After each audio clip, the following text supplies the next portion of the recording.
গাজায় আগ্রাসন শুরুর পর থেকেই নতুন করে সংকট সৃষ্টি হয় ইরান ইসরায়েলের মধ্যে। আর চলতি মাসের শুরুতে সিরিয়ায় ইরানি কনসুলেটে রক্তক্ষয়ী হামলা চালিয়ে সেই উত্তেজনা সংঘাতের দিকে উস্কে দেয় তেল আবিব। জবাবে ইহুদি ভূখণ্ডেও নজিরবিহীন আগ্রাসন চালায় তেহরান। তবে উত্তেজনা সেখানেই রুখে দেয়নি ইসরায়েল। আন্তর্জাতিক সম্প্রদায়ের নিষেধ সত্ত্বেও ইরানের স্পর্শকাতর ইস্পাহান এলাকায় হামলা চালিয়েছে নেতানিয়াহু প্রশাসন। হামলা পাল্টা হামলার জেরে উত্তেজনা বিরাজ করছে গোটা মধ্যপ্রাচ্য জুড়ে।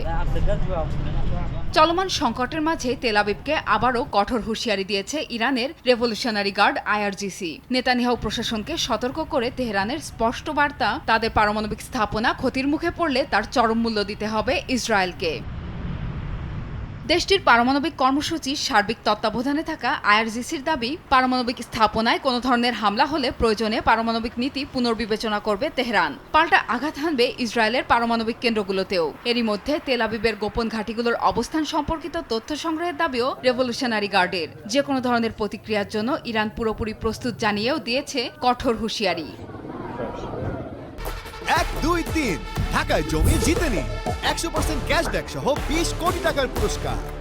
এমন পরিস্থিতিতে সব পক্ষকে সংযত থাকার আহ্বান জানাচ্ছেন বিশ্লেষকরা। না হলে এই সংঘাত পারমাণবিক অস্ত্র ব্যবহারের দিকে ধাবিত হতে পারে বলে শঙ্কা তাদের। প্রিয়াঙ্কা চক্রবর্তী, সময় সংবাদ।